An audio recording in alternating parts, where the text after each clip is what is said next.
Now, who are the biggest threats on the Warriors in the West? Courtney, let's start with you. I would put Dallas. Like my top four would be the Warriors, Dallas, Memphis, and then the Clippers.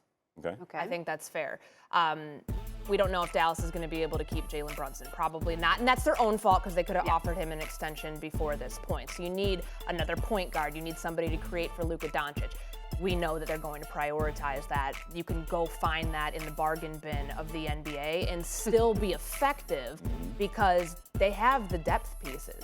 Keep adding to that. They just got Christian Wood, and I think that they honestly nailed that in terms of what they were able to like flip that into with some of the picks as well with the Houston Rockets. So I like Dallas. I like Memphis from where they left off last year, and I like the Los Angeles Clippers at 4 because, like Jay Will was mentioning, the health factor.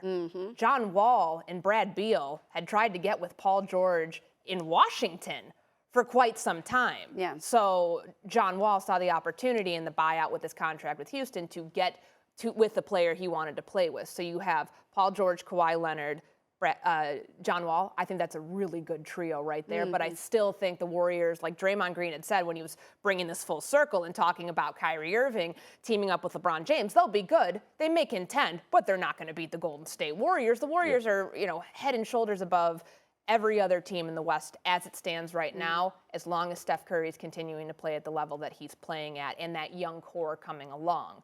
So that's how I see the Western Conference. Where I'd fit the Lakers in to that mix, even if they did get Kyrie Irving, Freddie, a little bit further down. I liked your point about Jamal Murray and Michael Porter Jr. coming back for Denver. Like that's kind of one of the more underrated storylines in the West that I think could actually like really be significant next year. I think we did not think 2 years ago, Victoria and Courtney, that we were talking about the Warriors and the rest of everybody in the West. We thought the Warriors were going to be part of the rest of them because 2 years ago they were a 15-win team and people were throwing dirt on them saying, your run is over. Get rid of these guys. Goodbye, Steph Curry. Even a year ago we were talking about that. But at least they made the play. But you're right. No one was talking about them being a championship organization, thinking that's it. Draymond Green doesn't want to be there. He's unhappy. Klay Thompson's going to go somewhere else. Steph Curry's going to do holy moly all around the world with his golf series on TV. They thought that was it for Golden State. Now you look at this basketball team, you went, oh my God, they got reinforcements ready with Klay Thompson, Steph Curry, and Draymond Green past 30 years of age. We didn't think we would have that conversation. But when it comes to contenders in the West, the one thing I want to see, and you can break it down any way you want. If you think Dallas is over here, if you think Denver's over here, if you think the Clippers, whatever that is. The one team that intrigues me the most is still the Memphis Grizzlies.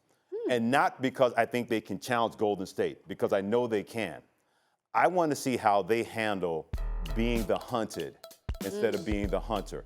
Because Denver was in the similar position a couple of years ago that Jamal Murray has a torn ACL, and then Michael Porter Jr. has his back issues, and all of a sudden, we're not talking about the Denver Nuggets being a contending team. Injuries kind of took that away.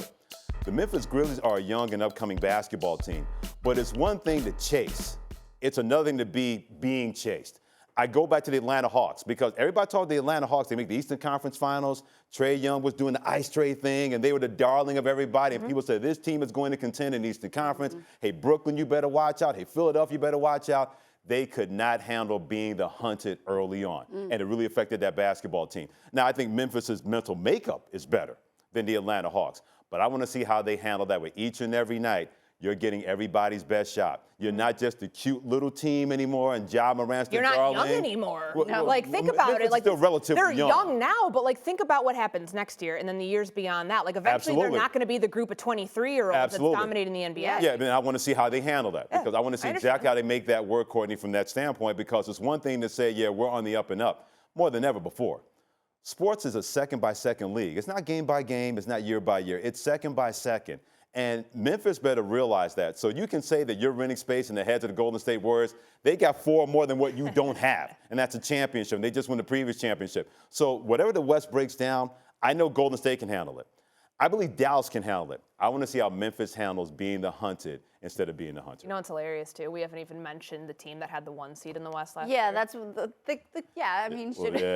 Phoenix. DeAndre Ayton, are they going to re-sign him? Chris Paul, has he finally gotten to that cliff? Because I thought he played too many minutes in the playoff series with New Orleans, and they wore him out against Dallas, and they hunted him out in those matchups and took advantage of that.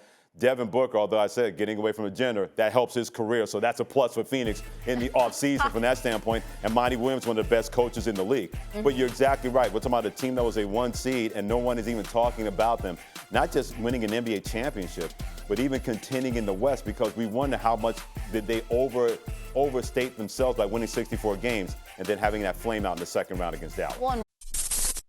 Thanks for watching ESPN on YouTube. For live streaming sports and premium content, subscribe to ESPN+.